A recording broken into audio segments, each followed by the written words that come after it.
Hello friends, exam standard में आपका स्वागत है। इस क्लास में हम उत्तर प्रदेश की सभी महत्वपूर्ण जनजातियां पढ़ेंगे। ये जनजातियां हमारे एग्जाम की दृष्टि से काफ़ी महत्वपूर्ण हैं, इसीलिए इनको पढ़ना हमारे लिए काफ़ी ज़रूरी हो जाता है। तो फ्रेंड्स, आप इस क्लास को पूरी लेना और आप समझ पाओगे कि कौन सी जनजाति उत्तर प्रदेश के किस ज़िले में कहाँ रहती है, किस तरह का उसका व्यवसाय है, किस तरह की उसकी संस्कृति है, क्या उसकी वेशभूषा है।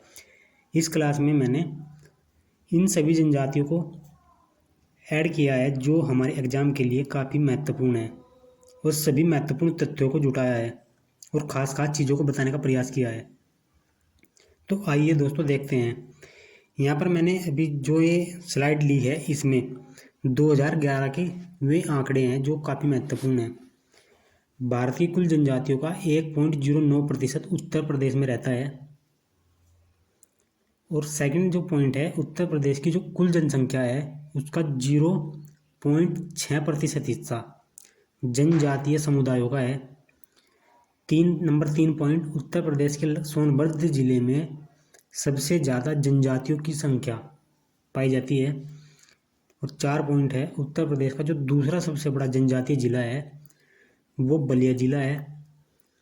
और 5 पॉइंट है, उत्तर प्रदेश का ऐसा जिला बागपत है जहाँ पर एक भी जनजातीय समुदाय नहीं पाया जाता है। यदि होगा भी तो बहुत ही ना के बराबर है। तो हम आगे नेक्स्ट स्लाइड के माध्यम से जानेंगे उत्तर प्रदेश की कौन सी जनजाति है। यह है थारू जनजाति। थारू जनजाति के बारे में मैंने केवल मेन पॉइंटों को लिया है जो हमारे लिए काफ़ी महत्वपूर्ण है। पहला पॉइंट है, उत्तर प्रदेश की सबसे बड़ी जनजाति थारू जनजाति है। सेकंड पॉइंट है, थारू जनजाति दीपावली को शोक के रूप में मनाते हैं। पॉइंट नंबर 3, थारू जनजाति के लोग संयुक्त परिवार में रहते हैं और इस जनजाति का बजहर नाम का त्यौहार होता है। और ये लोग सुबह का जो नाश्ता होता है उसको कलेवा नाम से बोलते हैं, और दोपहर के भोजन को मिजनी बोलते हैं, तथा शाम के भोजन को बरी या बेरी बोलते हैं। थारू जनजाति के लोग उत्तर प्रदेश के बहराइच, श्रावस्ती, सिद्धार्थनगर, महाराजगंज और लखीमपुर खीरी में निवास करते हैं। और थारू जनजाति की सबसे एक अच्छी खास बात है, इस जनजाति में विधवा पुनर्विवाह की प्रथा भी प्रचलित है। नंबर 8 पॉइंट, विवाह निश्चित होने पर उसको पक्की पौड़ी बोलते हैं। जब विवाह निश्चित हो जाता है उसको पक्की पौड़ी शब्द से संबोधित करते हैं। तथा जो थारू जनजाति के पुरुष होते हैं वे लंबी चोटी रखते हैं। तो फ्रेंड्स, ये थी थारू जनजाति और इसके बारे में मैंने मेन पॉइंट्स आपको बताए हैं। अब हम आगे नेक्स्ट स्लाइड पर उत्तर प्रदेश की दूसरी जनजाति देखेंगे। अब हम उत्तर प्रदेश की नेक्स्ट जनजाति देखेंगे। यह जनजाति गोंड जनजाति है। इस जनजाति के भी हम महत्वपूर्ण पॉइंट देखेंगे और जानेंगे। गोंड जनजाति भारत की दूसरी सबसे बड़ी जनजाति है। इस जनजाति के लोग समय को कोइतर कहलाना पसंद करते हैं और सूती वस्त्र पहनते हैं। इस जनजाति के लोग जिस देवी देवता की पूजा करते हैं उनमें प्रमुख है दूलादेव, नागदेव, नारायण देव आदि देवी देवताओं की पूजा करते हैं। और गोंड जनजाति में बहुविवाह प्रचलित है, यानी कि इस जनजाति के पुरुष कई महिलाओं से शादी करते हैं। इनके क्षेत्रों में महुआ वृक्ष अधिक मिलता है क्योंकि ये लोग महुआ के फल से शराब भी बनाते हैं। इस जनजाति के लोगों का मुख्य व्यवसाय कृषि है, लेकिन ये कृषि के साथ साथ पशुपालन भी करते हैं। और गोंड जनजाति उत्तर प्रदेश में महाराजगंज, बस्ती, गोरखपुर, सिद्धार्थनगर, देवरिया, मऊ, जौनपुर, गाजीपुर, आजमगढ़, बलिया और सोनभद्र जिलों में देखने को मिल जाती है। तो फ्रेंड्स, ये थी गोंड जनजाति। जो उत्तर प्रदेश की सबसे महत्वपूर्ण जनजातियों में आती है। अब हम उत्तर प्रदेश की नेक्स्ट जनजाति पढ़ेंगे। उत्तर प्रदेश की तीसरी महत्वपूर्ण जनजाति है, उस जनजाति का नाम है खरवार जनजाति। यह जनजाति भी हमारे एग्जाम की दृष्टि से काफ़ी महत्वपूर्ण है और इस जनजाति के बारे में भी हम मेन पॉइंट पढ़ेंगे। नंबर 1, खरवार या खैरवार। यह बांदा जिले के पाटा क्षेत्र में मुख्य रूप से निवास करती है और सोनभद्र, मिर्जापुर, गाजीपुर, देवरिया, चंदौली और बलिया जिलों में निवास करती है। और खरवार जनजाति का जो मूल निवास स्थान है वो झारखंड का पलामू क्षेत्र है। और कर्मा नृत्य इस जनजाति का महत्वपूर्ण नृत्य है और इस जनजाति में दौलतमंदी, मोगती, पटबंदी, सूर्यवंशी और राउत ये उपजातियां हैं। खरवार जनजाति के लोग हिंदी रीति रिवाजों को मानते हैं। इस जनजाति में जो महत्वपूर्ण देवी देवता हैं उनमें वनसंती, घमसान, दूलादेव, गौरिया, हनुमान और दुर्गा पूजा करते हैं तथा ये साथ में ही पीपल, नाग, बिच्छू इनकी भी पूजा करते हैं। तो फ्रेंड्स, ये थी उत्तर प्रदेश की खरवार जनजाति जिसके बारे में हमने पढ़ा। आइए फ्रेंड्स, अब नेक्स्ट जनजाति बुक्सा जनजाति को पढ़ते हैं। इसके भी मैंने मेन पॉइंटों को लिया है। बुक्सा जनजाति उत्तर प्रदेश के बिजनौर जिले की निवासी है तथा यह छोटी छोटी बस्तियों में निवास करते हैं। इनकी भाषा हिंदी तथा लिपि देवनागरिक है। ये लोग पीपल के वृक्ष, चामुंडा देवी, काली माता, महादेव, राम और कृष्ण की पूजा करते हैं। बुक्सा जनजाति में जो परिवार होता है वो पितृसत्तात्मक परिवार होता है तथा ज्येष्ठ पुरुष परिवार का मुखिया होता है।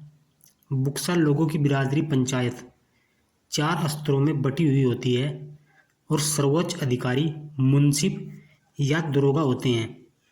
यह प्रथा वो यहाँ पर वंशानुगत है, यानी कि हम कह सकते हैं जो लड़का पक्ष होता है उसको लड़की वालों को एक मूल्य देना पड़ता है, तब जाकर यहाँ पर शादियाँ होती हैं। और बुक्सा जनजाति विकास परियोजना 1983-84 में शुरू की गई थी।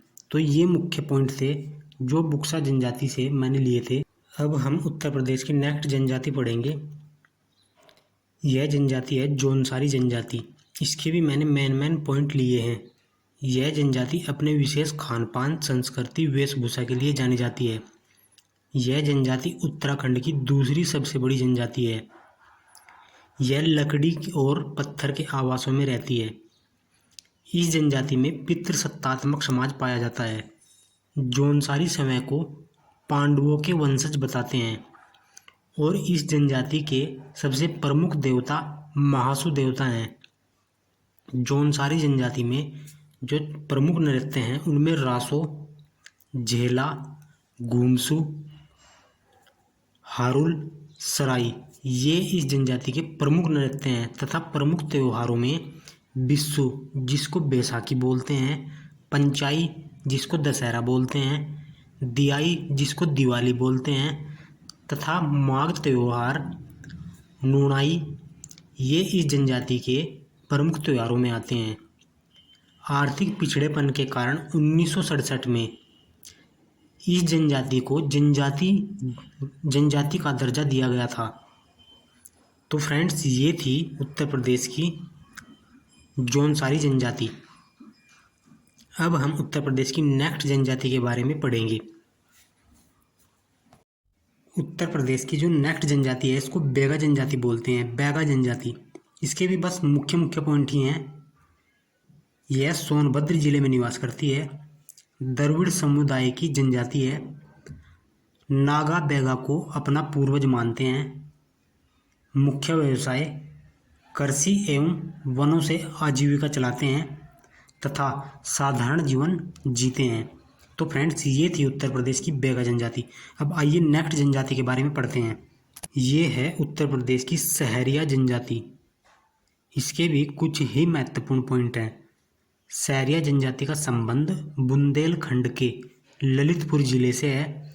सहरिया जनजाति का पारंपरिक व्यवसाय शहद इकट्ठा करना, लकड़ी काटना, खनन करना, टोकरियाँ बनाना तथा पत्थर आदि तोड़ना है।